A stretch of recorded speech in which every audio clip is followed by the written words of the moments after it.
torneo de nivel internacional, las banderas, todo espectáculo, y llego yo con los pelos parados, lleno de tierra, hecho pomada. Viene el periodista todo humildón y me pregunta, ¿y ustedes qué vienen a hacer? Venimos a ganarles a todos. Era el segundo día de mi vida que hacía banco. En el banco me sacó 42 kilos. En la sala de calentamiento le digo, poneme lo que hay que hacer para ganarle a este tipo. Yo con este tipo no pierdo de ninguna manera. Me acuerdo haber dormido en el piso Nochebuena, podía dormir en ningún otro lado, estaba descuartizado. ¿Actitud gana? Actitud gana a todo. Pero te dio un pibe muy fuerte.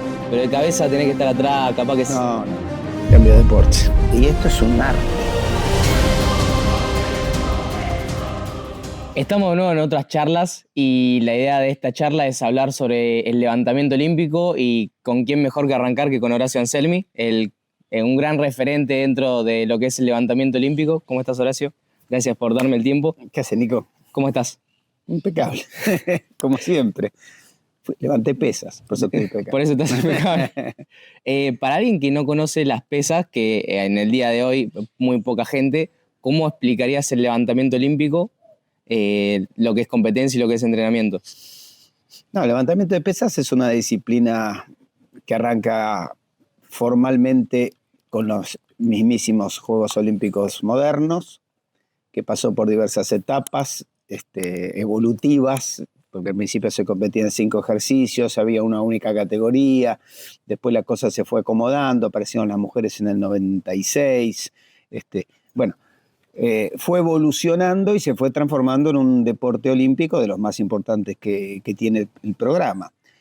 Pero por otro lado, quizás en virtud, primero los ex Unión Soviética y con un gran aporte nuestro, el levantamiento de pesas debidamente condicionado o adaptado se transformó en el eslabón fundamental de la preparación física moderna.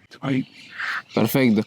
¿Y vos cómo arrancaste en este mundo? ¿Cómo caíste en un gimnasio y dijiste voy a levantar la barra por encima de la cabeza? No, yo jugaba a la pelota en Tigre y ¿De qué jugabas? De 7, y era un 7 casi te diría que le ponía mucha voluntad, y un día me fracturan un tobillo, me lo rompen todo, estoy tratando de que haga ruido el tobillo, por eso estoy haciendo así, para ver por qué estoy en las pesas. Y como parte de mi rehabilitación fui a parar a el gimnasio que había terminado de abrir el muchacho que tenía el almacén de mi barrio, que no era un almacenero común, era de Catleta, el gran Pepe Puentes.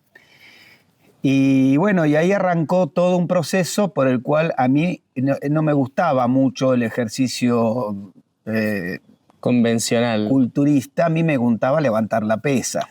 Entonces, después de un incidente donde se me cayeron todas las barras del encima, porque intenté levantar, yo iba intentando levantar cada vez una más grande, tenía 12 años o 13 años, 12 años, y un día se me cayeron todas las barras del gimnasio encima, y ahí es donde Pepe tomó la decisión de ir a aprender él a levantar al Club Atlético River Plate, a terminar de pulirse, porque como decatleta él ya sabía levantar pesas, para enseñarme a mí.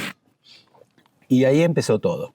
Empecé siendo quizás uno de los más chiquitos levantando pesas en la Argentina, seguro. Tal es así que alguien me sacó una foto, no alguien, el doctor Marcos Becerro, que era el presidente de la Federación Española de Pesas, en una visita a la Argentina. Ellos acababan de crear una revista que se iba a llamar Halterofilia Juvenil. En el primer número de la revista Halterofilia Juvenil aparezco yo con 12 años haciendo 60 kilos de ranking. Bien. Así que estoy en este momento tratando con mi gran amigo Miguel Borrazas, técnico español, de encontrar la revista. Eso te iba a preguntar, si tenías esa revista. No, tengo la foto de la tapa, pero no tengo la revista. Pero es una foto icónica y que representaba que no era muy normal en el mundo que un pibito tan chiquito levantara pesas. A los 13 fue mi primera competencia, competía contra tipos grandes, no existía ni siquiera la categoría de juveniles. Después crean la categoría juveniles, pero a mí no me dejaban competir, competía ya con los mayores, tenía 16. Así que tuve una cosa bastante rara, un fenómeno de persistencia, pero a mí realmente me fascinaba eso de levantar la pesa hasta arriba. fascinaba, parecía buenísimo. Y vos igual fuiste en esa época muy contemporáneo a otros atletas que fueron muy buenos en el levantamiento olímpico, ¿no? No, mi generación fue bastante mala. Pero no tenías a un entrenador de la selección que era muy bueno. A ver, los señores de la época, estaba don Juan Russo, que era mi entrenador, y era el entrenador de River, y que me acompañó en los viajes de selección. Estaba el gran Humberto Salvetti, que nos acompañaba como figura icónica en los campeonatos sudamericanos. Estaba don Fernando Paz, que era un monstruo, que era el de Boca y Independiente. También me acompañó en varias competencias internacionales, siendo el técnico de la selección. Éramos un grupo de tipos que se entrenaba los martes y los jueves y los sábados. Y con eso íbamos a la guerra, con un escarbadiente. Sin un orden, iban a... No, de hecho no había planes escritos. Alguno de repente venía con un plan que había bajado de una revista y todos hacían ese plan. Los primeros planes los terminé haciendo yo con 16 años para mis compañeros, qué sé yo, entre los que estaba Gustavo Malgore, era mi compañero de vida, de tarima, vivía en mi casa, yo vivía en la de él, y nos entrenábamos juntos. Él era peso pesado, yo era 75 kilos. Y éramos los más chicos de todos, lejos. Siempre yo estuve rodeado de hombres, tipos grandes, con algunas cosas simpáticas, pero qué sé yo, cuando se retiraba uno porque no levantaba más, empezaba a regalar sus cosas. Entonces el cinturón que yo algo tengo ligabas. hasta el día de hoy es el cinturón del comisario Romero, que era el comisario de la seccional de ahí de Núñez, y que me regaló con una enorme ceremonia mi cinturón, que pues, lo tengo hasta el día de hoy. Lo tenés ahí guardado en una repisa. Sí. Sí, me acuerdo del comisario Romero que te vio una vez estirando. Sí, me dijo... Pone. Hoy es censurable. Hoy es censurable, pero nunca más elongué. Me dijo, eso que usted está haciendo... Y ya está. Nunca más. Nunca más me toqué la punta de los pies. Vos, en esa época, como atletas, ¿te veías proyectado a competir internacionalmente? ¿Llegaste a competir, pero a algo más? No. Yo miraba a los rusos o a los polacos como si fueran extraterrestres. O sea, eran extraterrestres. Ya cuando cargaban la barra y te daban el disco de 20 así, ya te das cuenta que hago callo. ¿Qué hago acá? No había paridad. Pero después, cuando empecé a transformarme en entrenador, ahí sí me di cuenta que podíamos contra cualquiera. Ahí, con la persona adecuada y el entrenamiento adecuado, puedes contra cualquiera. ¿Y pudiste en su momento? Sí, pude. Y quiero seguir en la época atleta. ¿Te habías lesionado y eso te dejó fuera de...? Sí, yo había tenido un problema intestinal severo y la Argentina hacía los famosos bilaterales. Entonces, se competía contra Brasil, la competencia era muy cerrada y a 75 kilos de ellos yo le ganaba, entonces no podía faltar. Entonces me llamó el presidente de la federación y me dice, no podés. Yo estoy muerto, una pataleta al hígado, estoy pero a ese le ganás muerto. No le ganaba muerto, el tipo era bueno. Bueno, en definitiva hice un esfuerzo sobrehumano y mi cintura dijo... Cintura que ya venía cascoteada por hacerle caso a Pepe. Pepe era en ese momento el presidente, Pepe era mi entrenador, el presidente de la Federación Argentina de Levantamientos de Potencia, Falpo. Y me insistía que yo tenía que ir a competir por lo menos a una competencia porque no puede ser que su hijo pródigo no hubiera participado en su deporte. Digo, Pepe, banco plano no hago... sentadilla sí, despegue es como un envión, pero un pedacito. Bueno, vení, voy. Y voy, y la realidad es que los muchachos estaban preparados para eso. Era el segundo día de mi vida que hacía banco. Hice banco la primera vez, donde él me enseñó cómo hacerlo. Más o menos, y allá porque en el la levantamiento de pesas no se hace banco. Por la flexibilidad, por una serie de cuestiones. Bueno, en la competencia hice 102. pesaba 67 kilos. Encima vos tenés brazos largos, 102. Está muy bien. Corto. El que tiene los brazos largos es Ramiro. Bueno, hice 190 kilos de sentadilla, ahí le saqué un poquito de ventaja al primer ejercicio. En el banco me sacó 42 kilos, él hizo 145. Entonces, en definitiva, lo agarro a Pepe con cara de pocos amigos en la sala de calentamiento y le digo, poneme lo que hay que hacer para ganarle a este tipo, yo con este tipo no pierdo de ninguna manera. ¿Eras muy competitivo? Sí. ¿Seguís siendo? Un enfermo, sí. Entonces dice, no, pero este chico es fuerte, de comunicación, que esto, que lo otro. Pepe, haga la cuenta, como buen almacenero, 2,5 kilos más cuando termine este pibe, voy yo. Muy bien. Ya. Y yo hago mi salida, que era más o menos lo que yo cascoteaba en envión, 140. Despegué, pum, la bajé, listo. La siguiente vez es para ganar a este tipo. Pasaba el tiempo, y viene Pepe todo compungido y me dice, 2,15 tenés que hacer récord nacional. Póngalos. Todavía me duele la cintura. ¿Ganaste? Sí, gané. No, Bueno. no perdía ni en pedo. ¿Quién te tengo que quita? agarrar eso que está ahí y lo tengo que poner acá. No hay otra alternativa. No hay otra cosa. ¿Quién te quita lo bailado, no? No, bueno, que sé. Por ahí anda la medallita. Y quedé, me acuerdo haber dormido en el piso Nochebuena, porque fue campeonato nacional, era fin de año, no podía dormir en ningún otro lado, estaba descuartizado. Descuartizado de la duración del ejercicio. Pues no es, la realidad es que lo que te mata es sostener la espalda recta tanto tiempo, porque el ejercicio dura casi un segundo y medio, es una barbaridad. Y yo era un pibito, o sea, no. No, y más vos que estás acostumbrado a hacer un envión. Le tengo un poquito de cosa al peso muerto, ¿no? Sí, te quedó eso. No, me quedó la sensación de estar destruido, o sea, no. Y eso que, si lo hubieran filmado, hubiera quedado para la posteridad, de hecho, en la revista Polo cubrieron el campeonato y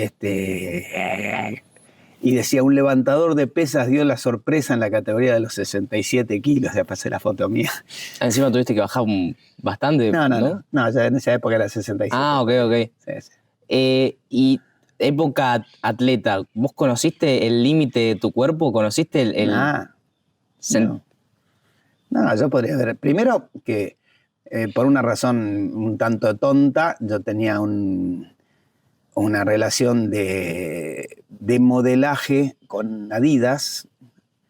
Entonces yo me tenía que mantener en determinado peso porque me sacaban fotos para la ropa. Hay algunas cajas de la época del ñaupa, que el tipo de la tapa era yo haciendo que corría o haciendo... Sí. Bueno, en ese contexto, mi categoría lógica hubiera sido 90 kilos, 75 era un delirio. Y ese fue uno de los motivos por los cuales yo no evolucionaba, porque me mantenía en la categoría de 75 kilos. Y porque, de alguna manera, hay un montón de cosas que una vez que sos entrenador te das cuenta que, salvo mi preparación inicial, que fue la que hizo Pepe, que es soñada, es perfecto, lo que hicieron conmigo es perfecto.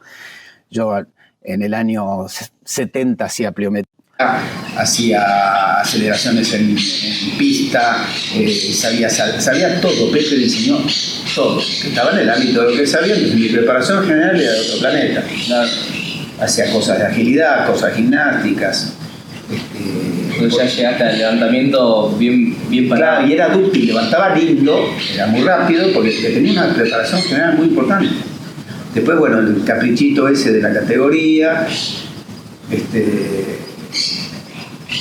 Además, convengamos que en la categoría más alta había un señor que se había entrenado en Alemania, que se llamaba Lancelotti, que me ganaba con facilidad. Entonces yo, antes de escaparme de Lancelotti, hacía magia. No me gustaba perder y yo no le podía ganar a Lancelotti. Entrenado y en la categoría y sentado, le hubiera hecho un poquito de pelea, un poquito. Pero te faltaba subir de categoría. Me faltaba subir, asentarme. Para subir hay que entrenar. Yo recién me entrené cuando vino el entrenador polaco en el 82. O sea, yo pasé de 3 veces por semana a 12 veces por semana con Andrés Culella. Terrible, creí que me moría. Creímos todos que nos moríamos. O sea, imposible de entender. ¿Cuánto hacían de patas, bien? Todos los días patas, sentadillas. Todos los días. Yo no, porque lo mejor mío eran las sentadillas, igual que Ramiro. O sea, para la época y para lo que yo hacía, el 110 de sentadilla era bueno.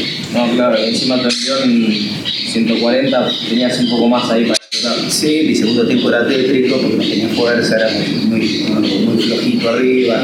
Sí. Muchas veces levantaba la barra y se me caía porque no lo podía sostener. O sea, era frágil. ¿Y eras mejor entrenando o compitiendo? Porque viste que a muchos les pasa. No, compitiendo, claro. ¿Compitiendo? Claramente compitiendo. Ahí ibas a romperte los tonos. No, ahí sencillamente ¿es eso lo que hay que hacer? Eso es lo que se hace. ¿Y eso lo entrenaste o vino, no, vino de fábrica? Vino de fábrica y vino por la desesperación. Entonces, las circunstancias históricas que nos han permitido ganar medallas en Sudamericano fueron todos actos heroicos míos y de mis compañeros. Porque nos costaba horrores ganar una puerca medallita en un Sudamericano. Por eso yo juré y perjuré ganarles a todos. Y lo que hice. ¿Y en entrenamiento solías fallar mucho o qué te decía tu entrenador? ¿No te permitía fallar? No. No se puede fallar. No, esos eran señores con un sentido común enorme y una lógica absoluta. Y entre las tantas cosas que aprendí de ellos, porque todos aprendes algo, uno aprende a levantar levantando, ¿no? Sin duda, entonces se te cae. Entonces yo no fallaba casi nunca. ¿Y para vos es clave que un atleta no falle? Absolutamente importante. Primero porque te acostumbras a que el ejercicio es válido. Y después porque establecer factores de corrección cuando te estás acercando a lo que tenés que hacer. Hay algo que te hace ruido, por eso yo insisto en la corrección permanente. Fijo al lado y la corrección permanente a una cosa por vez. A una cosa por vez. Inclusive llega un momento que vos tenés representado el movimiento del tipo en tu mente y si la fluidez cambia en algo, por ahí no sabes qué es, pero te hace ruido como lo está haciendo. Claro, sabes que está descoordinado. Algo no está bien. Y con el tiempo empezás a desarrollar las habilidades para corregir lo que no está bien. Desde el ejercicio, desde la indicación justa. Perfecto. Y antes de tirar en una competencia o en kilos máximos, ¿tenías algún mantra, algún ritual? ¿O ibas a agarrar la barra y te la ponías encima? No, yo tuve la suerte gigante. Esto hay que ser un poquito episódico, ¿no? En el 83, Bulgaria aparece en el mundo como la mega potencia que arrasaba con todo. Bulgaria tenía un entrenador jefe que después conocí mucho, Iván Abadjev, un tipo, un animal del conocimiento y de todo. Es como si lo hubieran diseñado para ser entrenador. Y tenía un ministro de Relaciones Exteriores, que era Ángel Spasov, un tipo que sabía absolutamente todo, pero era mucho más amable, dúctil, tenía otro vuelo con otros deportes, o sea, el tipo bueno, entonces Bulgaria mandaba a Spasov como emisario de sus ideas. Spasov llega a la Argentina para un curso de un mes y yo lo voy a buscar a Seiza, porque en aquella época era el que hablaba en inglés. Entonces te tocaba ser traductor. No, era todo, era el que los iba a buscar, el que hablaba. Íbamos a un congreso internacional y el congreso era en inglés y yo iba como atleta a escuchar lo que pasaba y a informarle a los directivos, están diciendo esto. Hablaba por ellos. No, era una cosa... Porque en deportes chicos uno tenés un intérprete. Se habla en inglés y se habla en inglés y otra cosa. Y de hecho cuando fuimos a torneos a la ex Unión Soviética y compañía, había que aprender los rudimentos de ruso porque tenías que llevar el torneo, entonces tenías que saber los números, tenías que saber el vocabulario, porque si no, no podías competir. Los torneos eran rusos, otra cosa. Y cuando ibas a y a Rusia a competir o se cruzaban, que te decían envío no arranque, decía, ¿y este qué te dice? No, porque yo me fui a Sarku los sábados a la mañana y cursé ruso varios meses. Entonces, el vocabulario técnico yo lo tenía y hablaba. ¿Te manejabas? Sí. Y ahora, de hecho, en pandemia hice una especie de revival porque me gusta leer los textos rusos que tengo acá en la biblioteca. Me gusta por lo menos poder entender los gráficos. Entonces eso es muy importante. Son idiomas qué sé yo, los del judo tienen que ser japonés. Claro. Lo del karate y otras disciplinas japonesas, los chinos. Sí, tenés que más o menos manejarte en el idioma. Más o menos manejarte en el idioma. Nos fuimos un poquito por las ramas. Estábamos hablando sobre el mantra. Si tenías alguna forma. Bueno, entonces yo sigo con la historia de vino Spasov. Spasov echó a su intérprete búlgaro-español en 15 minutos de la primera conferencia y me miró a mí, que yo lo había llevado en auto y habíamos charlado del viaje de Seiza hasta el hotel de él y después hasta el cenar. Vos seguís. Y yo hice ese mes de intérprete de Spasov. Después Spasov va, creo que a México, y le pide al Comité Olímpico Argentino que me mande a México otra vez de intérprete Spasov. Después el recorrido lo hizo Lázaro Baroga. Lázaro Baroga era el entrenador del mítico Nicu Vlad y de Attila Zanca, de una generación de rumanos espectacular. El tipo era psicólogo. Y Lázaro Baroga, a quien yo no conocía personalmente, me pidió a mí de intérprete. Entonces, de intérprete con Lázaro Baroga. Y Lázaro Baroga ya sabía de los mecanismos de concentración, autogestión y rituales para el levantamiento. Entonces vos visualizabas el ejercicio una vez, visualizabas el ejercicio 2 veces y en el tercero ibas. Por eso la concentración pre-intento era de 17 segundos. Ok, o sea, vos te llamaban Horacio Anselmi, tenés un minuto, vos te repasás el movimiento de tu cabeza. Yo estaba paradito, adelante de la barra, quietito, entonces yo me lo imaginaba, todo el recorrido, iba sintiendo los músculos que lo iban realizando, me lo imaginaba la segunda vez y la tercera iba. Terrible. No, es un mecanismo de visualización previa, se llamaba en ese momento, tenía un nombre, ahora me lo voy a acordar, pero tenía un nombre muy particular y era la novedad de los rumanos. Claro. Que eran buenos en gimnasia, que eran buenos en ese tipo de cosas. Y realmente ayuda mucho.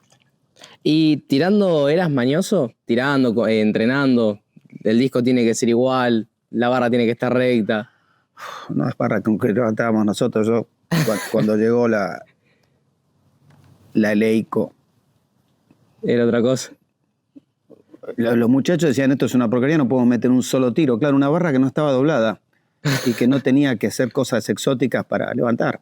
No, la Eleiko para mí la Eleiko fue hacer lo que hacía en arranque, hacerlo parado.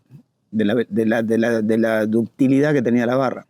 Claro, porque las barras de tu época eran más gruesas. No, era la barra que hacía el tornero del barrio, al cual lo ibas a ayudar y conseguías un fierro dulce de lo que fuera y era un asco. Terminaba el entrenamiento y prolijamente don Juan, con un disco de 20, enderezaba todas las barras otra vez, a palazos. Y que dure. Era prehistórico. Bien, pero los hizo fuertes. No éramos fuertes, éramos lo que éramos. O sea, yo me encuentro ahora a veces con los muchachos de mi época y fue todo a base de sacrificio y de ponerle ganas y de tremendas situaciones de amistad y que esto que lo otro. Era un deporte de varones, no había mujeres. La realidad es que la pasábamos muy bien. ¿Sentís que tener un compañero de tarima, un compañero de entrenamiento es muy importante o...? Es fundamental. ¿El grupo? El grupo es muy difícil entrenar solo y enfrentar pesos muy importantes. Yo me acuerdo mi última etapa, donde yo la remé solo porque Gustavo se había dedicado a estudiar y demás. Yo también estaba en la facultad y abría el gimnasio del Club Atlético River Plate solo a las 7 de la mañana.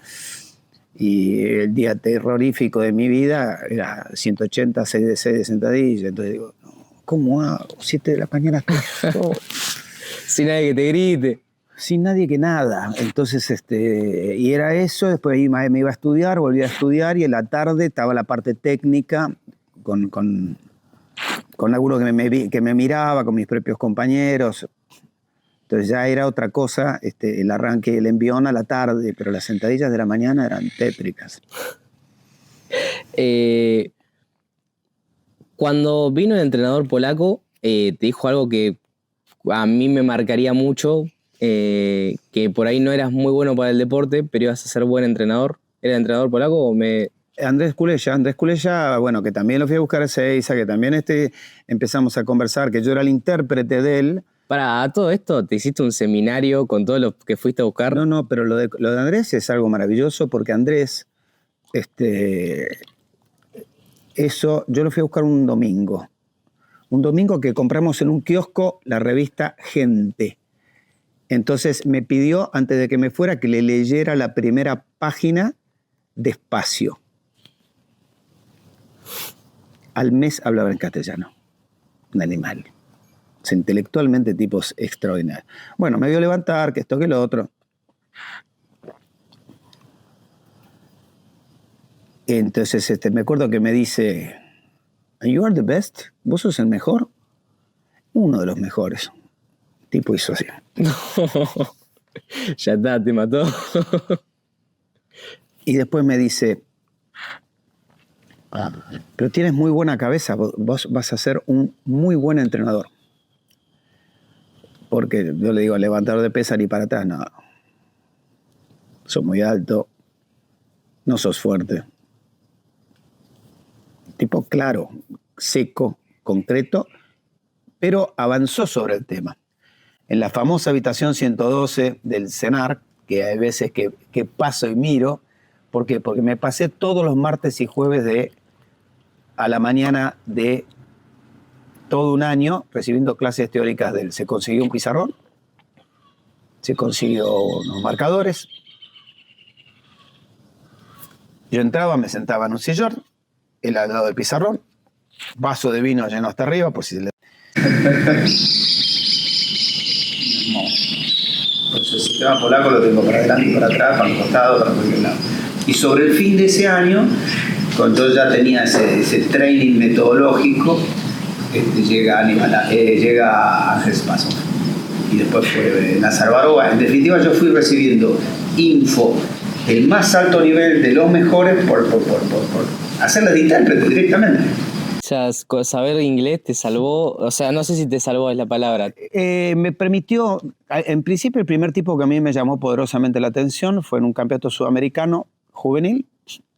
Yo tenía 17 años y se hacía la conferencia de entrenadores. Los entrenadores daban diferentes temas a sus compañeros del campeonato. Y había una mega estrella, había dos mega estrellas. Una era Aníbal Ágreda, que era el entrenador de Venezuela, un tipo brillante, y el otro era Juan Romero, de Colombia. Eran tipos muy, muy, muy buenos. Y entonces yo tímidamente fui con la invitación de mi entrenador, que estaba durmiendo la siesta como un campeón, a ver si podía ir. Me miraron, se sonrieron. ¿Y vos cuántos años tenés? Tanto. Bueno, sentate. Entonces yo ahí empecé a ver que los ejercicios no iban como yo quería, sino que iban de determinada manera, la organización de una semana, la contabilidad minuciosa que los tipos tenían de lo que hacían. O sea, se abrió un mundo que terminó en mi persona entrenando a mis compañeros con lo que escuchaba de nuestros rivales de turno. Que ahí vos te das cuenta, contra esto nosotros no podemos competir en igualdad de condiciones. Martes, jueves y sábado haciendo lo que vos querías. No. Tenían un orden, Tenían un orden técnicamente. Este señor Juan Romero técnicamente era una persona sumamente pulcra, puntillosa. Y habían tenido, obviamente, influencia internacional. El mismísimo Medvedev había estado en Perú. O sea, éramos neandertales contra... Sí, y hacían sapiens. magia cuando levantaban la barra porque No, con y ese más o orden. menos, porque la realidad nos costaba mucho. Había tipos extremadamente talentosos en mi generación. Mario Honigman, por ejemplo, era un animal y tantos otros. Pero con Marte Hoy, ¿sabe cómo hace? Sí, contra tipos que entrenan 6 veces por semana y Y doble. de hecho que nosotros empezamos a entrenar con el famoso proyecto del CENAR, de Sedena en ese momento. Hicimos la detección de potenciales talentos, los llevamos a todos a vivir al Sedena y ahí empezó todo. Empezamos a entrenar doble turno, 3 veces por semana y hacía 9 sesiones semanales más o menos. Con dieta ordenadita, iban a la escuela, que toque el otro, y las cuestiones no tardaron en aparecer. O sea, la Argentina nunca había ganado un campeonato sudamericano, jamás. Jamás. Y en el 85 los chicos ganan su primer campeonato sudamericano juvenil. En el 86, esos mismos chicos van a los Juegos Sudamericanos en Santiago de Chile, con edades juveniles todos, y ganan el de mayores. Se dieron varias circunstancias, o sea, algunos que se quedaron en blanco de los otros países, pero salimos campeones por equipos Terrible. de mayores. Que encima en ese momento se da como un premio. Sí, ¿no? sí, te subía vos, entrenador jefe, arriba del podio, y te daban un premio y eras Pelé. Claro, no, era muy linda. Y además me resultó adictivo. 87 vamos otra vez al juvenil, con una circunstancia muy cómica porque no había plata, no va nadie. Bueno, voy sí o sí porque esto es una picadora de carne, no tengo un equipo, nos vamos a matar a todos. ¿Qué hiciste? Porque Armé una cosa rarísima, el campeonato era en un pueblo del Uruguay, del interior del Uruguay. Entonces establecí toda una serie de conexiones, no había ni Google, no había nada. Me tomo este colectivo de acá a acá, este otro de acá para allá, este otro de allá para acá. Y fuimos todos los pibes despacito. así, en esa situación. Lo divertido fue que llegamos al último pueblo y no existía más el colectivo que te llevaba de ese pueblo al otro pueblo. Salió en la radio del pueblo, con altoparlantes, donde pasaban las noticias y yo qué sé, ¿quién va para tal lado? Apareció un tipo con un camión que iba para tal lado. Fuimos en la caja del camión. Llegamos... A pibes de selección. Sí, a todo, en la caja del camión. Con la papa, con no sé qué había atrás, verdura, bueno, fue. Llegamos, yo estaba hecho una porquería y era la conferencia de prensa en el ejido municipal, o sea, en el lugar más prestigioso del pueblo, y no me olvido más porque estaba en Venezuela el entrenador jefe que iba con ese equipo, Alexander Ermakov. Uruguay, Gesa Toto, húngaro. Colombia, Gancho Karuskov, colombiano. Bueno, el único sudamericano era yo, que tenía 20 y pico de años, 30 años. Entonces había la televisión había entrevistado uno por uno a cada uno de los entrenadores extranjeros, que esto que lo otro. Un torneo de nivel internacional, las banderas, todo espectáculo. Y llego yo con los pelos parados, lleno de tierra, hecho pomada. Y viene el periodista todo humildón y me pregunta, ¿y ustedes qué vienen a hacer? Venimos a ganarles a todos. ya sí, sin paciencia, sin nada. Nada. Y fue apoteótico. La rompieron toda. Apoteótico. Hicieron los chicos en ese campeonato, pues, apoteótico. Al año siguiente, preolímpico en Punta del Este. No, miento, no fue en Punta del Este o sí fue en Punta del Este. Bueno, fue en el Uruguay. No me acuerdo si fue en un casino, no sé si fue en el Museo del Prado o en Punta del Este. No, fue en Punta del Este, y el preolímpico, y los mayores arrasaron. Ganaron el preolímpico de punta a punta. Terrible, qué época. Hoy por hoy agarrar las marcas de esos chicos, las extrapolas a las categorías de hoy, siguen ganando. Siguen ganando. Qué locura. Cuando se fue el entrenador polaco, ¿Qué pasó? ¿Dijo algo? No, el polaco se va a Canadá con un contrato que le convenía muchísimo y la sensación fue de desamparo porque se había ido Messi y a quién ponemos. Y una reunión de la federación y con el polaco, la única posibilidad de reemplazo que tienen mía es este chico. Palabras textuales. Imagínate toda una camada de tipos de entre 50 y 60 años entrenadores del momento que se hacían cola para verme muerto. Eso te voy a preguntar porque te tenés que enfrentar a... Exactamente. Entonces, yo en ese contexto le presento un proyecto a los dos partidos que se estaban disputando el gobierno, las elecciones, el Partido Peronista y el Partido Radical. El mismo proyecto exacto, se lo presento a los dos. Ganan los radicales, gana Alfonsín, y teléfono a mi casa, Mario Scuderi, el director del centro del SEDENA, Centro Deportivo Nacional, que después se mutó a CENAR, y me dice, bueno, leímos tu proyecto, si querés llevarlo a cabo, y ahí empezó todo. Terrible. Antes de pasar a la selección de talento, que me gusta mucho lo que hiciste en esa época, te quería preguntar, última pregunta como atleta, ¿vos eras más arengador o más de la concentración? A mí, por ejemplo, a mí me gusta gritar, ruido, quilombo antes de tirar. Ah. ¿Vos eras más de la concentración, Iri? Sí, porque además estaban los íconos de la época, estaba David Riegert en la categoría de 100 kilos, el ruso, encima tenía una pinta tremenda el tipo, y el tipo se paraba delante de la barra, cara de nada, levantaba los brazos así, ¡boom! No fallaban nunca. Entonces los tipos, esos eran muy icónicos, era una demostración de poder omnímodo. Los buenos de aquella época eran muy buenos. Y eran cero circo, cero todo. Eran buenos. Muy buenos. Qué lindo. Ahora sí, vamos a la selección de talentos. Bueno, ahí me contaste cómo arrancó y por dónde arrancaron. ¿Dónde dijeron, bueno, tenemos que buscar chicos? Bueno, ¿Dónde lo buscamos? Peiné la Argentina de arriba abajo.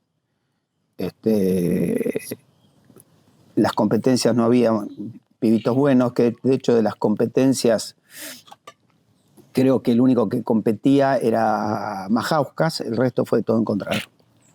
Todo encontrado, inclusive se extrapolaron gente de otros deportes a las pesas, porque no había chicos tan chiquitos. Y después, bueno, los amigos, que yo, Leme me dijo, mi hijo es excepcional, tenés que verlo.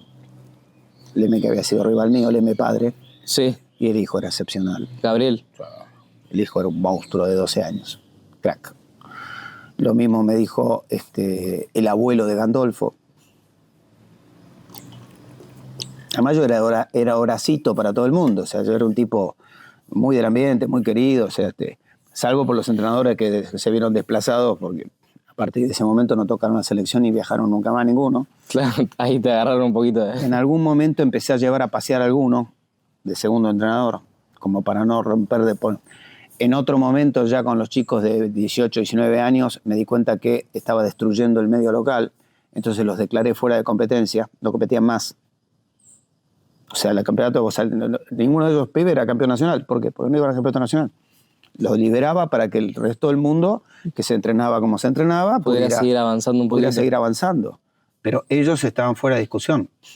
Hubo una competencia que organizó el Tano Magliarella, que era jovencito, imagínate, en el Estadio Obras televisado, el torneo, donde ese día se batieron todos los récords argentinos de todas las categorías el mismo día. Imagínate lo que eran esos tipos. Terrible. Buenísimo. Claro, no vas a querer ir a competir en un nacional si viene... Pero no había ninguna, el récord era de ellos mismos. Claro. No, era una cosa espectacular. Muy lindo, fue muy, muy lindo esa época. Y en esta selección de talentos, ¿qué buscas en un pesista ideal? El pesista ideal tiene la flexibilidad que corresponde, no podés negociar la flexibilidad. Si encontrás uno fuerte pero no flexible. No. Va a sufrir. Le van a doler las articulaciones, entonces el tipo tiene que ser muy flexible, tiene que tener piernas cortas y brazos cortos, tiene que tener determinadas patrones de coordinación buenos y tiene que ser extremadamente potente. No potente, extremadamente potente. Cuando vos tenés todo ese combo, vas. Las cosas pasan. Eso y entrenar es competitivo. ¿Hay algún deporte que, no sé si la palabra nos robe, pero filtre a posibles pesistas? Y nosotros podríamos cazar en el zoológico yendo a lo que tira el rugby, por ejemplo. El rugby es de alguna manera un deporte abarcativo que le da cabida a mucha gente y que no toda esa gente tiene la capacidad de jugar bien al rugby. Y ahí nosotros tenemos chicos excepcionales. Ahí es donde podría filtrar un poquito. Yo veo habitualmente, he ido a entrenamientos en el gimnasio de Pucará y he visto pibes extremadamente fuertes, muy fuertes, muy, muy fuertes, que están acá y que vos sabés que no llegás a los Pumas, Claro. los mejores 15 entre 500.000 tipos. Pero como pesita capaz que... Sí. En la selección de talentos, ¿cometieron algún error que hoy en día, si la tenés que hacer de nuevo, lo cambiarías? No, porque yo me agarré de la experiencia de los soviéticos y de los búlgaros. O sea, yo fui prolijito y hice exactamente lo que ellos Decían. pregonaban, claro. O sea, no había. Ellos se habrán equivocado en algún momento, pero nosotros ya recibimos la versión perfecta. Y de hecho, cuando armamos el proyecto 2018 y la detección de potenciales talentos para los Juegos Olímpicos de la Juventud, le dimos vuelta desde la saliva a la huella digital y 500 millones de cosas y terminamos con la prueba de los rusos. Claro. Terrible. Y sí, los tipos la tenían recontra clara. Por necesidad, porque venían de la guerra, se habían quedado sin varones. Habían tenido cantidades increíbles de muertos y los tipos compiten en los Juegos Olímpicos del 48, una delegación muy escueta, pobre, y los tipos a partir del 56 eran invencibles. Todo eso por un orden que vienen llevando. Eso es orden y metodología. Y yendo a la selección de talentos, ¿qué haces cuando ves un pibe que no es tan bueno en pesas y podría ser mejor en otro deporte? Vos vas y lo encarás, le decís, no sé, hace lanzamiento, hace... Esta es una anécdota famosa, muy famosa. Un pibe termina de salir campeón nacional de levantamiento de pesas en su club, en el Provincial de Rosario. Estaba festejando con su familia. Yo era el técnico de la selección mayor. Me acerqué en pleno festejo y le dije, con esos brazos tan largos, en la vida te voy a convocar a la selección mayor. Lo mataste. Y en ese momento le presenté el que iba a ser su entrenador. Hasta el día de hoy tiene el récord argentino de lanzamiento del disco y su enorme talento deportivo le permitió que su novia fuera Yelena Isinbayeva, la saltadora con garrocha rusa. Por eso cada vez que nos cruzamos me abraza y dice, profesor, un fenómeno. Y bueno, hay algunos otros traspasos como la 1 del triatlón de Argentina, que era remera. Y que en cambio generalmente sale bien porque las condiciones son las condiciones. Perfecto. Sí, que te quería preguntar sobre eso. ¿Qué ves en la época digamos, dorada o tu generación de pesistas, no tu generación, la que vos llevaste? La que yo formé, sí. Que hoy le falta a la nueva? O... Lo que nos hizo a nosotros poderosos, entrenar todos juntos 51 semanas al año. Insólitamente, hoy por hoy, las autoridades que manejan la federación han decidido suspender las concentraciones, que era un intento por tratar de revitalizar, por lo menos en algunos días, la circunstancia que a nosotros nos hizo poderosos. Nosotros vivíamos en estado de concentración permanente. Y sí, cambia un montonazo. ¿Cómo eran tus atletas compitiendo? ¿Cómo? Máquinas. Cada cual con sus características, pero eran máquinas. ¿Vos les tenías que hablar seguido? Nosotros teníamos un psicólogo que se llamaba Freda, vive, José Freda, que a mí me daba la pauta de cómo entrarle a cada personalidad. Había tipos que había que pararlos, había tipos que había que dejarlos. Porque era de confianza. Por ejemplo, Leme nunca estaba conforme con los tiros de salida. Él creía que podía hacer mucho más. Y eran negociaciones para salir, porque tenía una imagen personal que se veía mucho más que la... Después yo tenía dentro de mí mismos deportistas tipos con una cabeza fría que veían exactamente lo que iba a pasar, que yo Majauskas era uno, que como además terminaba de competir temprano, porque eran 60 kilos, y después colaboraba en el llevado de los demás. Claro. Y hacía algo que ahora yo hago para los muchachos que están en la selección nacional, que es mirar a los contrarios. Entonces le vas tirando. No solo Majauskas y yo mismo veo ahora el calentamiento, y ya del calentamiento yo ya sé con cuánto va a empezar de verdad, no con lo que está escrito, sé lo que puede hacer, porque tenés experiencia, entonces ya eso va encuadrando la cuestión. Bueno, Majauskas no le erraba, pero ni por equivocación, o sea, ese hace esto, y hacía eso. Terrible. ¿Y a tu generación los matabas entrenando? Sí, sí. ¿Entrenaban Hace duro? poco tiré 1 metro cúbico de papeles, pues estaba todo escrito, uno por uno, atleta por atleta. Y obviamente me lo puse a revisar y lo que más me llamó la atención con la experiencia de hoy en día es lo agresivo que era, ¿no? Tenía un nivel de agresividad en el entrenamiento muy alto. Con margen de seguridad, y en la realidad no tuve vicisitudes, no me pasaron cosas malas por esa agresividad, pero iba demasiado al frente. No demasiado, o sea, yo he visto algunas cosas de que han traído chicos del interior, de atletas de ahora, que digo, ¿cómo puede ser que este pibe sobreviva a esto? Mamita, y va de un rubro que yo tengo muy poca experiencia, que es el rubro nenas, ¿no? Sometidas a cagadas a palo demoníacas. Y esto es un arte con una lógica muy importante, con mucha evidencia científica y demás, pero arte. Vos tenés que saber regular el apriete y el afloje para hacer una mejoría permanente. ¿En la convivencia con este grupo era buena? O sea, eran hermanos entre ellos. Y yo era un hermano mayor, porque por edad no podía ser un padre, pero era hermano mayor, y hasta el día de hoy tenemos un nivel de familiaridad gigantesca. Y a mí todavía me duele, qué sé yo, ahora me sacaron a uno de mis discípulos del cargo de entrenador jefe, que matar a todos los dirigentes. Porque lo siento como una afrenta personal. Claro. Además de como un error conceptual enorme, porque el tipo sabe mucho. Sabe un montón. Sabe un montón y tiene todos los requisitos como para estar donde estaba. Pero bueno, hoy esto depende de una comisión técnica, no sé de qué cosa, y bueno,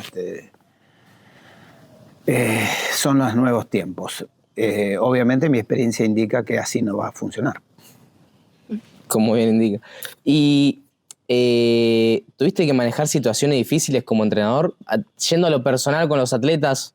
Hubo muertes, muchachos que fallecieron en un accidente, hubo situaciones tremendas. Un día el secretario de deporte de aquella época, se llamaba Osvaldo Otero, decidió no dar de comer más en el cenar. Entonces de repente nos quedamos sin comida. Para pibes que vivían ahí. De repente tenía que ir al supermercado yo todas las mañanas y comprar la comida al mediodía. Teníamos un becado peruano, uno de la selección del Perú, el mejor de la época del Perú, que se venía a entrenar a la Argentina con nosotros. Entonces, los cocineros peruanos tienen buena fama, ¿no? Somos los mejores, dijo Lucho. A partir de ahora sos el cocinero. Ya está. Pero se puso a la 10 y cocinó como los dioses. Y nosotros no aflojamos ni un centímetro. Imagínate para mí, sueldito de aquella época, lo que fue tener 11 hijos de repente, 16 hijos de repente, para que darles de comer. Terrible. Tremendo. Mucha garra. No, la garra que yo le puse, Porque a mí me preguntas, ¿cuál era tu sueldo en 1984? 0. 85, 0. O sea, ¿no ganaba nada? No, ni un centavo. Obviamente después se dieron cuenta que su equipo era una picadora de carne y ahí gané toda la que no gané antes. Claro. Ahí empezó a llegar. Ahí nos empezaron a pagar de otra manera. Y ese grupo, porque claramente vos en una selección hay muchos pibes que son muy fuertes y que es difícil gestionarlos. ¿Era más difícil gestionarlos o entrenarlos? Gestionarlo como grupo. ¿O todos iban bien? Iban para adelante. O sea, gente buena, de buena. Había alguno medio disco, lo que esto que lo otro, que lo acomodábamos en 2 minutos, los propios compañeros lo acomodaban. Claro. Pero no había problemas, nunca hubo problemas. Siendo entrenador en ese momento, la primera vez que llevaste, ¿te mandaste alguna? ¿Te equivocaste? ¿Sacaste mal alguno? No. La primera vez que llegaste, bien. Yo venía de la Facultad de Ciencias Exactas, había sido levantador de pesas, tenía la cabeza fresca de los 30 y los que tomaban decisiones contra mí eran señores de 65, 70 años. O sea, era... Tiene que ser meticuloso. Enorme la diferencia entre mi persona y la de ellos. Y además que, bueno, mis propios atletas estaban preparados a tal efecto. Es más, un gran amigo uruguayo, Germán Tojian, que tenía una página de opinión en una de las revistas de levantamiento de pesas de la época, escribió todas las cosas raras que nosotros hicimos, raras. En aquella época se podían hacer determinadas cuestiones como el famoso día en que Majauskas le ganó a Jacob Bryan, que competía por los Estados Unidos, campeón del mundo junior, y a una reciente adquisición asiática, Nguyen Tan, vietnamita, que competía por Estados Unidos también.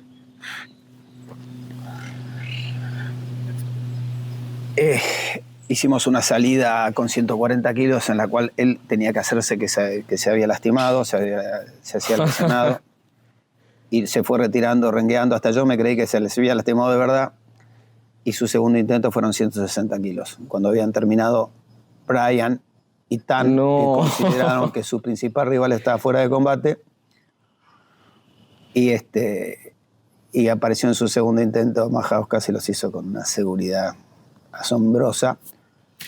Para afuera los dos americanos, le costó el puesto al entrenador jefe de Estados Unidos. Terrible. Pero ya lo habíamos hecho otra vez con Hugo Carbia en el sudamericano que ganamos por adultos, que también lo saqué con nada, lo dormí y él podía hacer un envión superlativo y le dije, hoy es tu día, hoy te convertís en héroe.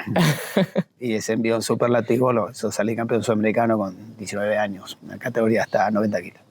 Terrible. Bueno, el rol del entrenador en pesas es robarle el tiempo al otro. Robarle el tiempo al otro, complicarle la vida, entender muy bien. Bueno, en ese caso, nosotros tenía el 52 kilos de Argentina, Omar Dilicio, actual rector de un instituto de educación física, era una computadora, era infalible con el conteo de intentos. Yo tenía en la cabeza el calentamiento, tenía en cabeza todo en la cabeza al mismo tiempo. Yo me paraba delante de la planilla y me la aprendía de memoria, todo. Tardaba unos 2 minutos, que me quedaba paradito así fijo mirando y aprendía la planilla de memoria. Entonces tenía la competencia en la cabeza. ¿Y alguna otra cosa que tengas que le robabas tiempo al otro? No, hicimos muchas, de esas miles. Bueno, Tojian lo escribió, habría que encontrarlo en la revista Mundo Pesístico, así se llamaba, que hizo un comentario de todas las medallas que sacamos de la galera, pues ellos me consideraban muy especial. Eran amigos, ¿no? Pues de hecho, en un momento existió la selección de Sudamérica. O sea, para que Sudamérica fuera a los mundiales, la Federación Internacional le pagaba a uno por país y se concentraban en Buenos Aires, se entrenaban con nosotros y yo era el técnico de Sudamérica. Sí. Entonces ahí estaba Germán Tojian, Lucho Rebasa, Janco de Bolivia, todos los que ecuatorianos, estoy tratando de acordarme el nombre. Bueno, en definitiva, venían toda una serie de muchachos que se entrenaban con nosotros y iban con nosotros, y los dirigíamos nosotros. De hecho, el famoso episodio que me lo encontré ahora en Europa, Sergito Álvarez, cuando sale campeón del mundo en el Mundial Juvenil, que lo dirigimos nosotros. O sea, me tocó manejar una Ferrari. Sergito Álvarez, campeón del mundo juvenil. Terrible. Bueno, así de entrenador, yo me acuerdo una anécdota que contaste que fueron, no me acuerdo a qué competencia, pero internacional, que había un colombiano, me parece que era bueno, y que pasaste cuando estaba entrando en calor y dijiste, ¿vino? Ah, no, esa fue buenísima. ¿Cómo fue? Él estaba entrenando, Álvaro estaba entrenando en Bulgaria. Crack, total, un monstruo. Buenísimo. Y era el archirrival del M. El M estaba re picante, pero este pibe era buenísimo. Tan bueno que después fue sexto en un Juego Olímpico. Y yo voy al entrenamiento en Cali de ellos, me abrazo con mi gran amigo Jaiber Manjarres, que era el entrenador jefe, que esto, que el otro, y Velasco estaba entrenando para mí. Estaba sacado, pim, pim, pim, pim, pim. Estaba fuerte. ¿No erraba una? No erraba una, poderoso, tremendo. Y termino y me estoy despidiendo y le digo, che, Álvaro no vino. Lo mataste. Y después, bueno, fue una competencia cerradísima que terminó ganando el LM. El LM no había con qué darle, no fallaba un intento ni por broma. Terrible. O sea, eran buenísimos. LM, Gandolfo, Majauskas, Leckman, Tajukevich, Henschke. Eran buenísimos. No podés destacar a uno de esa época, ¿no? Eran todos buenos. Mauricio, Rodríguez, excelentes. Y Azurlo, eran excelentes, todos. O sea, a ver, era una colección de medallas de oro en un juego de surf. Hoy por hoy, Colombia, Venezuela, estos pibes los mataban. Los mataban. Son buenísimos. Era un placer verlos competir. Qué lindo. Y siendo entrenador, que veías a un pibe que tenía todo para hacerlo, tenía el talento, la fuerza, la velocidad, pero por ahí no le daba la atención o no fluía con la disciplina. ¿Vos qué? Le hablás, le decís, che, ponete las pilas o te saco, o directamente lo sacás? No, a sus propios compañeros le acomodaban los porotos en el frasco. O sea, no el hubo... propio grupo lo llevaba. Por eso es tan importante tener un grupo. Entraban al comedor y vos decías, ¿y esto? Salían del... Eran en Dream Team. No. Y eran cómicos y cada cual tenía un rol dentro del conjunto. Algunos eran más apocados, otros menos. Qué lindo. Eran hermanos. Hay una historia que no sé si es verdad o, bueno, vos me dirás, que puede ser que el grupo de pesa dio vuelta un Falcon, algo así. No me acuerdo qué había pasado. ¿Puede ser? Hicieron varias de esas cosas exóticas, pero no, la de Falcon no me... Sí me acuerdo de don Humberto Selvetti, que le dejó a un periodista que se estaba haciendo el simpático con él en un asado, le dejó el Citroën paradito en un árbol así. Eso estuve yo. Pero esto... Y después, bueno, le hicimos una cosa media exótica a César Luis Menotti, era entrenador de Boca y había estacionado su auto en la canchita de los infantiles. Entonces yo fui al vestuario de primera a pedirle al preparador físico que le dijera al técnico que sacara el auto de ahí porque era la canchita donde jugaban los pibitos. Y salió este hombre y me dice, no, César quiere estacionar ahí. Chao. Entonces los traje a los gordos y le agarramos el Mercedes y se lo dejamos entre medio de dos árboles, medio de la nada. Todavía no sabe qué pasó. Levantaron el auto en el aire y se lo llevaron y se lo pusieron ahí. Hermoso. Chiste que ya me habían hecho a mí un par de veces, que agarraban el auto mío y me lo corrían y me lo dejaban en algún lugar inaccesible para sacarlos, degenerados. Ahora hay que mover un auto. No. Pueden hacer cualquier cosa. El día que vino el campeón del mundo de brazos de ferro, de pulseadas, brasilero, por intercambio. Hicieron quilombo. Ismael Luna, que era un pibito muy fuerte, Jujuy, muy fuerte, campeón sudamericano también en su momento, le dice, 60 kilos no hablaba Ismael. Ismael era mudo. Y sin embargo ese día le dijo al brasileño, yo no te voy a ganar a vos, pero vos a mí no me ganás. ¿Cómo que no te gano? 60 kilos. ¿No me ganas? No, porque el tipo pesaba como 100. Y se puso así Luna y no lo movió de ninguna manera. No pudo moverlo. Ni así, no había forma. Encima 100 kilos de brazos largos. Y después del polaco Stasio Kibe, que era absolutamente invencible en las pulseadas, le dice, yo vos te gano. No, yo soy campeón del mundo, te rompo la mano. Era una morsa el tipo, no, imposible. Creía que ibas a perder la mano. Muy cómico, muy cómico. Ahora quiero entrar un poco a pregunta doping. ¿Qué opinas del doping? El doping es el enorme problema del deporte. Gravísimo. Es un problema enorme. Enorme, está muy lejos de solucionarse. ¿Vos te das cuenta si un atleta usa doping? Sí, claro. Hay cosas que son humanamente posibles y hay cosas que no. Hasta me doy cuenta cuando uno que no debería poder hacer lo que hace, lo hace, sin que sea nada extraordinario, pero Pero sabes que sí. no tiene... Debe las facciones, debe ser blanco de los ojos que dejó de ser blanco, la retención de líquidos, te das cuenta inmediatamente. Perfecto. Hay cierta rigidez en los movimientos. Duro, muy fuerte. Te das cuenta. Fácil. Después te quería explicar, porque te quería preguntar. Viste que cada entrenador explica a su manera el segundo tirón. Cuando vos le tenés que explicar a un chico que por ahí no le sale tanto, que no le pone tanta garra, ¿cómo vas y le decís cómo es el segundo tirón? Cuando pasa la rodilla... En realidad es la parte más compleja del levantamiento de pesas porque las rodillas vuelven hacia adelante hasta que la barra alcanza la posición exacta de la salida del segundo tirón y ahí es una explosión hacia arriba.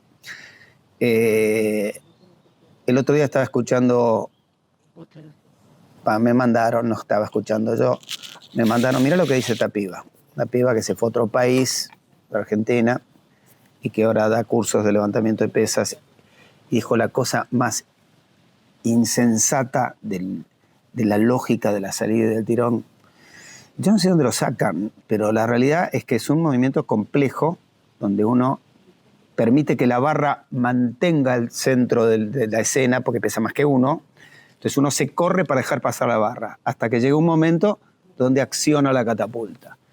Acciona la catapulta donde la barra está colocada en el lugar preciso para que la triple extensión de tobillo, rodilla y cadera mande la barra hacia arriba con una fuerza inusitada en un instante y los brazos dirigen el movimiento. Es un lanzamiento encubierto. El gran tema es poner la barra en la bendita catapulta. De eso se trata. Perfecto. Y vos llevaste un montón de atletas, ¿qué es lo más difícil que le cuesta aprender a un levantador? Ese pasaje de rodillas. El pasaje de rodillas. Yo te dije, a mí me gusta cómo tira él. Y vos me dijiste, no, pero este tiene algo. ¿Cómo te das cuenta que un pibe, por ahí uno lo dibuja más y al otro ya le sale? ¿Cómo te das cuenta? ¿Cómo es la experiencia? Millones de levantamientos en mi vida. Y después, bueno, hay una tendencia a esta generación de personas que viene del CrossFit en cambiar un lanzamiento por un dibujo. O sea, el ejercicio del levantamiento de pesas es un lanzamiento. Por la situación del CrossFit, de las muchas repeticiones y que esto que el otro, el ejercicio pasa a ser un dibujo. Entonces, el que lanza le va a ganar al que dibuja. Yo me acuerdo que ese día me quedé pensando porque me acuerdo que estábamos con mi entrenador. Y vos dijiste, no, este tiene algo. Y mi entrenador dijo, sí, este tiene algo. Yo me quedé pensando porque no me dijeron qué tenía. Y me quedé pensando y estuve un día pensando, diciendo, ¿qué tiene? Y después fue muy cómico cuando conocimos el segundo apellido el apellido de la mamá de Álvaro. Fue muy cómico porque ahí descubrimos el por qué. El segundo apellido de Álvaro es Lewandowski. Claro, ahí viene. Ahí viene la situación. Vos cuando tenés un atleta, ¿preferís que sea muy fuerte, pero por ahí de actitud o de cabeza medio débil? ¿O que sea débil de fuerza o con una actitud enorme? No, actitud. ¿Actitud? Sí. ¿Actitud gana? Actitud gana a todo. Pero te digo un pibe muy fuerte. pero de cabeza tenés que estar atrás, capaz que es No. actitud. O sea, cambio de deporte. Después de todo lo que viste, ¿qué te dejó el levantamiento olímpico? Una vida soñada. Una vida soñada. Infinidad de amigos. Yo voy a países del mundo donde se pelean por irme a buscar los muchachos que compitieron contra mis atletas, los muchachos. Quizá con los entrenadores ya no tanto, porque los entrenadores tenían 20, 30 años más que yo. Sí, no están encima van mundo, rotando también. Pero los atletas que compitieron contra los míos, hasta el día de hoy, que es un nivel de aprecio, me llevan a comer, me llevan, me traen, y yo los he defendido contra sus entrenadores extranjeros. ¿Volverías a elegirlo? Sí, 100%. Quizás replantearía un poco mi trato con los dirigentes. ¿En qué sentido? ¿Ser un poco más? Ser un poco más político. O sea, yo no era político, yo tenía la sartén por el mango, tenía los mejores deportistas, tenía un carácter áspero y ibas al frente. Demasiado. Y eso creo que interrumpió el proyecto. O sea, yo me voy de la Argentina, con la Argentina habiendo ganado un preolímpico, la Argentina líder absoluto sudamericano, y vuelvo 20 años después con un deporte que no te gana una medalla en un Juego de Sur. Claro. O sea, que destruyeron todo, absolutamente todo. Y bueno, última pregunta. ¿Cómo es a la generación de hoy en día? ¿Tan fuertes? La generación de esa gente, ese señor que está ahí parado, los juveniles de Argentina son los mejores en 20 años. Obviamente la dirigencia no ve que tiene un equipo de juveniles excepcional y que tendrían que cerrar filas al lado de esos muchachos y apoyarlos en todo lo que pueden, porque es el equipo que viene. Si no le ponen las pilas, se les van a ir disolviendo y es más de lo mismo. O sea, el levantamiento de pesas no es apoyar a 1/1 iluminado en ese momento, es apoyar el conjunto. Y más cuando vos tenés el conjunto 8 que son buenos. Buenos de verdad. Terrible. Nada, gracias Horacio. Un genio.